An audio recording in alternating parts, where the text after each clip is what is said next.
நேற்று ஒரு பதிவு போட்டிருக்கேன். அதாவது போன தேர்தலோட இந்த தேர்தலில் ஓட்டு சதவீதம் ரொம்ப கம்மி அப்படின்ட்டு. அதை தான் இன்னைக்கு ஒவ்வொரு அரசியல் கட்சி தலைவர்களும் அதை பற்றி பேசுகிறாங்க. ஏன் எதனால் ஓட்டு குறைஞ்சது, எதனால் ஓட்டு குறைஞ்சது இன்னைக்கு பேசிகிட்டு இருக்காங்க. இது சில அரசியல் கட்சி தலைவர் ரொம்ப காமெடியாக இருக்குது. அவங்க சொல்கிற பதில் ரொம்ப காமெடியான பதிலாக இருக்குது. அண்ணி சொல்லியிருக்காங்க, அண்ணி பிரேமலதா அண்ணி என்ன சொல்லியிருக்காங்கன்னா, இன்னைக்கு சென்னையில் அடுக்குமாடி குடியிருப்பில் இருக்கவங்க யாருமே ஓட்டு போட வரல, வெயிலுக்கு வந்து வீட்டிலே இருந்துட்டாங்க. அப்புறம் படித்தவங்க யாருமே ஓட்டு போட வரல, அவங்க ஒரு ஆர்வம் இல்லாமல் இருக்கிறாங்க. படித்தவங்க இவங்களுக்கு விழிப்புணர்வு பத்தல. இது தேர்தல் ஆணையம் அவங்க தான் இந்த விழிப்புணர்வு ஏற்படுத்தணும் அப்படின்னு அந்நியார் அவங்க இன்னைக்கு பேட்டி கொடுத்துருக்காங்க. அந்நியாருக்கு தெரியல, இது வெயில் தாக்கத்து கூட 60 நேற்று கூட 4 பேர் இறந்துருக்காங்க, ஓட்டு போட்டிருக்காங்க.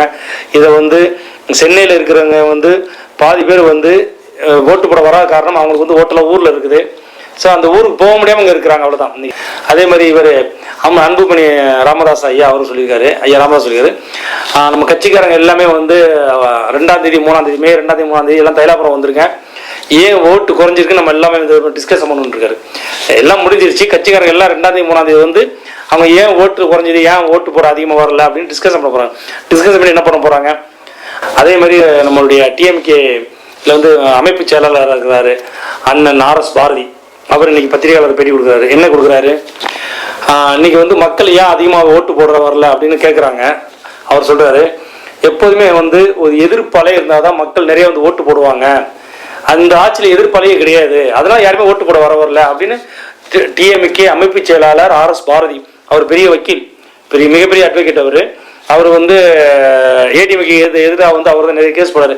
அவர் சொல்றாரு, கட்சி அதை எதிர்ப்பே கிடையாதான். அப்போ இது அவர் என்ன நினைச்சார், சட்டமன்ற தொகுதி நினைச்சார்.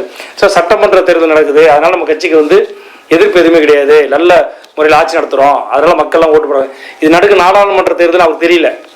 அப்போ மோடி அரசு மேலே யாருக்குமே எந்த எதிர்ப்பும் இல்லையா, எல்லாருமே ஆதரிக்காங்களா? அப்படி ஆதரிக்கிறாங்க அப்படின்னா ஓகே. ஆனால் அவர் டிஎம்கேல இருக்கிற ஒரு அமைப்பு செயலாளர் சொல்றாரு, நீங்கள் பத்திரிகையில் நாளைக்கு வரும் நினைக்கிறேன், நாளைக்கு செய்தி வரும். இந்த சீமான் ஹைலைட்டு, சீமான் என்ன சொல்றாரு, எங்களுக்கு சின்னம் தரல, அதனால மக்கள் வெறுப்புல போய் யாரும் ஓட்டு போடல.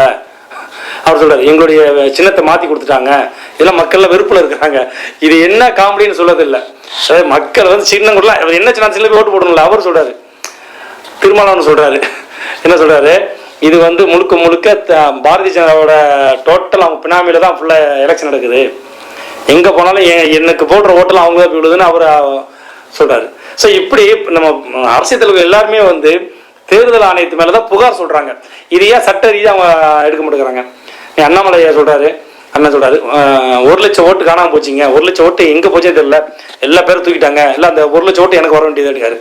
அப்போ தேர்தல் ஆணையத்து மேல எல்லாமே புகார் சொல்றாங்க, யாருமே கம்ப்ளைண்ட் பண்ணுங்க. ஏன் அவங்க மேல இன்னைக்கு ஹைகோர்ட்லயோ ஒரு சுப்ரீம் கோர்ட்லயோ தேர்தல் ஆணையத்து மேல ஏன் அந்த அரசியல் கட்சி போய் புகார் கொடுக்க மாட்டேங்கிறாங்க? எல்லா கட்சியுமே எல்லா தேர்தல் ஆணையம் மீது புகார் தான் கொடுக்குறாங்க. அக்கா கொடுத்துருக்காங்க, தமிழிசை சௌந்தரராஜன் அக்கா சொல்றாங்க, மயிலாப்பூர்ல ஓட்டு போட்டு பெட்டி தூக்கிட்டு போயிட்டாங்களாம். டிஎம்கே ஓட்டு போட்டிய டிஎம்கே ஆளுகள் எல்லாருமே மயிலாப்பூர்ல அந்த ஓட்டு பெட்டியை தூக்கிட்டே போயிட்டாங்க அப்படின்னு போய் கம்ப்ளைண்ட் பண்றாங்க. ஏன் அது சுப்ரீம் கோர்ட் ஹைகோர்ட் போக வேண்டியதானே? தேர்தல் ஆணையம் சரியா நடத்த மாட்டேங்குது, தேர்தல் ஆணையம் ஃபுல்லாவே டிஎம்கேக்கு சப்போர்ட்டா இருக்குது அப்படின்னு பிஜேபி போயிட்டு கோர்ட்டுக்கு போகலாம். இல்ல பிஜேபி தான் ஃபுல் சப்போர்ட்டா இருக்காங்கன்னு சொல்லிட்டு டிஎம்கே அங்கங்க சொல்லிட்டு இருக்காங்களா? அவங்க யாருமே சரி இது வரைக்கும் தேர்தல் ஆணையத்தின் மீது ஒரு கம்ப்ளைண்ட் கூட பண்ண மாட்டேங்கிறாங்க, கேஸ் போட மாட்டேங்கிறாங்க. ஏன் போட மாட்டேங்கிறீங்க? இன்னைக்கு கிராமங்கள் இன்னும் ஓட்டு போடாத கிராமங்கள் எவ்வளவு இருக்குது. இது வரைக்கும் அது அரசியல் கட்சி தலைவர் அதை பத்தி எதுவுமே பேசவே இல்லையே. ஏன் அவங்க ஓட்டு போட வரல, ஏன் எதுக்காக ஓட்டு போட வரணும்? அவங்க என்னன்னு இன்னைக்கு இந்த காஞ்சிபுரம் இருக்குது, எல்லா அரசியல் தலைவர்களும் இங்க நம்ம சென்னையில தான் இருக்கிறாங்க. அக்கா சௌந்தரராஜா இருக்கட்டும், தமிழிசை சௌந்தரராஜா இருக்கட்டும், ஐயா ஸ்டாலினா இருக்கட்டும், அண்ணன் சீமா இருக்கட்டும், அண்ணன் திருமாவளவன் இருக்கட்டும், எல்லாமே சென்னையில தான் இருக்கிறாங்க. இந்த காஞ்சிபுரத்தில் 2500 ஓட்டு, ஏகனாபுரத்தில் விழவே இல்லை, ஒரு ஓட்டு ஒன்றும் இல்லை. ஒரு கட்சி தலைவர் கூட அங்கே போகலை. ஏன் போகலைன்னா இவங்க ஒவ்வொரு எலெக்ஷனும் கொடுத்த வாக்குறுதி அங்கே எதுவுமே நிறுத்தவே இல்லை. போனாங்கன்னா கேட்பாங்க, அதுக்கு பயந்துக்கிட்டு ஏகனாபுரத்துக்கு இன்னும் போகலை, அங்கே யாருமே ஓட்டு போடல, இது வரைக்கும் ஒரு ஓட்டு கூட விடலை. இப்போ ஓட்டு விழா உடனே கட்சி தலைவர் போடல. 2000 ஓட்டு சாதாரண, இன்னைக்கு ஒரு ஓட்டுல செஞ்சவங்களும் இருக்கிறாங்க. 2000 ஓட்டு அப்படி விட முடியுமா? இப்படி தமிழ்நாடு முழுவதுமே கிட்டத்தட்ட ஓட்டு போடாத மக்கள் நிறைய இருக்கிறாங்க. அந்த ஓட்டு போடாத மக்கள் இது வரைக்கும் யாரும் பார்க்கல. அது ஒரு கட்சியில் சொல்றாரு, பேட்டி எடுக்கிறோம், நாங்கள் தான் ஒரு பேட்டி எடுக்கிறோம். ஐயா ஓட்டு போடாத மக்களை போய் நீங்கள் பார்க்கணும் கேள்வி கேட்கலுங்க. இல்லை இப்போ வந்து எல்லாமே தேர்தல் ஆணையத்தில் தான் கட்டுப்பாடு இருக்குது, இப்போ எல்லாமே அவங்க மீறி நாங்கள் எதுவும் போய் பார்க்கக்கூடாது பேசக்கூடாது. ஒரு அமைச்சர் சொல்கிறாரு, நீ இது தேர்தல் கட்டுப்பாட்டில் இருக்குது, எலெக்ஷன் முடிஞ்சிருச்சு, ஆனால் வந்து ஏன் ஓட்டு போடல அதை பற்றி ஒரு பத்திரிகையில் எந்த அறிக்கையும் ஆளாளுக்கு ஒரு இஷ்டம் ஒரு அறிக்கை கொடுத்துட்டு இருக்காங்க. எல்லாமே தேர்தல் ஆணையத்தின் மீது மட்டும்தான் புகார் சொல்லி கொண்டு இருக்கிறார்கள் முடிஞ்சு மக்கள் ஏன் ஓட்டு போட வரலை, என்ன பிரச்சனைன்னு இதுவரைக்கும் ஒருத்தர் கூட அந்த பகுதி போகவே இல்லை. இங்க இருக்கிற காஞ்சிபுரத்தையே போகலன்னா இவங்க எங்க கன்னியாகுமரி, திருநெல்வேலி, மதுரையில் இருக்கிற கிராமங்களுக்கு போவாங்க. அதே மாதிரி இந்த தேர்தலில் எல்லாருமே எல்லா கட்சியுமே தேர்தல் அறிக்கை கொடுத்துருந்தது. டிஎம்கேனா ஒரு தேர்தல் அறிக்கை கொடுத்துருந்தாங்க, காங்கிரஸ் ஒரு அறிக்கை கொடுத்துருந்தாங்க, எல்லாமே தேர்தல் அறிக்கை கொடுத்தாங்க. ஆனால் பிஜேபி மட்டும் தேர்தல் அறிக்கை கொடுக்கவே இல்லை. அவங்க என்ன பண்ணிட்டாங்கன்னா பிரதமரின் உத்தரவாதம், அதாவது மோடியின் உத்தரவாதம், இதுதான் அவங்களுடைய தலைப்பு.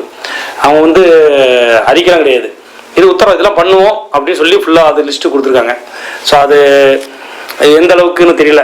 இப்போ அதை வச்சு சூதாட்டம் நிறைய இப்போ சூதாட்டம் ஆரம்பிச்சிருச்சு. அதனால இன்னைக்கு ஓட்டு போட வராதவங்க எல்லாருமே சென்னையில் இருக்கிற எல்லாருமே ஓட்டு போட வர காரணம் எல்லா ஓட்டும் சென்னையில் கிடையாது, எல்லாமே வந்து ஊரில் இருக்கிறவங்க ஓட்டு. ஸோ அவங்க வர முடியல. ஸோ அதுக்கு என்ன தீர்வு? ஸோ இந்த எலெக்ஷன் டைமில் ஒரு 2 நாள் ஒன்று பஸ்ஸு ட்ரெயின் ஃப்ரீ விடணும். ஓட்டு போட போகிறாங்களா நேர 2 நாள், அதாவது எலெக்ஷன் வந்து இந்த எலெக்ஷனுக்கு எவ்வளோ செலவு ஒதுக்குறாங்க, எத்தனையோ கோடி வந்து இந்த எலெக்ஷனுக்கு ஒதுக்குறாங்க. ஸோ அதே மாதிரி இந்த 2 நாள் பஸ்ஸு ட்ரெயின், ஏன்னா இது முக்கியமான ஒரு தேர்தலில் நம்ம வந்து நம்ம தலைவர், நம்ம நாட்டோட பிரதமர் தேர்ந்தெடுக்கிறோம். ஸோ அவங்க அந்த நாட்டோட பிரதமர் தான் நம்ம நாட்டை வந்து ஒரு வல்லரசு ஆக்க முடியும். அப்படிங்கும் போது இந்த 2 நாள் எலெக்ஷனுக்கு முதல் நாள் full train bus free, election முடிஞ்ச மறுநாள் ட்ரெயின் பஸ் ஃப்ரீனா இன்னைக்கு இங்கே இருக்க சென்னையில் இருக்குங்க, திருப்பூர், கோயம்புத்தூர் இருக்கிற அத்தனை பேரும் கண்டிப்பாக ஃப்ரீ பஸ்ஸில் ஏறி போய் ஓட்டு போட்டுட்டு அவங்க சொந்த பந்த பாட்டு வந்திருப்பாங்க. ஸோ அதுக்கு இங்கே ஏற்பாடு பண்ணணும். இன்னைக்கு ஒரு கட்சியோட மாநாடு நடக்கும் அப்படின்னா சென்னையிலே டெல்லியில் நடக்குன்னா அந்த கட்சிக்காரங்க எல்லாருமே ட்ரெயினில் ஏறி உட்காந்துடுறாங்க, ஃப்ரீயாக தான் போயிட்டு இருக்குது. டெல்லிக்கு போனால் கூட அந்த ட்ரெயின் ஃப்ரீயாக போயிட்டு இருக்குது, ஃபுல்லாக கட்சிக்காரங்க ஏறி உட்காந்து யார் டிக்கெட் எடுக்கிறது. அது முறைப்படி நீங்கள் வந்து எலெக்ஷன் 2 நாள் ஃப்ரீ, தமிழ்நாடு எலெக்ஷன் ஃப்ரீ. ஏன்னா இப்போ வந்து இந்தியா ஃபுல்லாக ஒரே கட்டமாக தேர்தல் நடக்கிறது இல்லை. இப்போ இந்த தடவை வந்து 7 கட்டமாக நடக்குது தேர்தல். இந்த 19ஆம் தேதி இங்கே சென்னையில் நடந்தது, தமிழ்நாட்டில் நடந்தது, 26ஆம் தேதி பக்கத்தில் கேரளாவில் நடக்குது, இப்படி ஒவ்வொரு கட்டமாக தான் நடக்குது. அப்போ எலெக்ஷன் ஓட்டு போட போகிறாங்களா பஸ் ஃப்ரீ, இதுதான் 100% வாக்குகளும் விழுவதுக்கான ஐடியா. இன்னைக்கு அரசு கட்சிகள் எப்படியோ எவ்வளவோ வந்து முயற்சி பண்ணுறாங்க, ஏன் விழல, இது வந்து காலங்காலமாக நடக்கிறது தான். அது பொருளாதாரம் தான் பிரச்சனை, நமக்கு தெரியல. ஸோ இது ஏற்பாடு பண்ணால் கண்டிப்பாக 100% வாக்கு வரும் என்று கேட்டுக்கொள்கிறேன். நன்றி, வணக்கம்.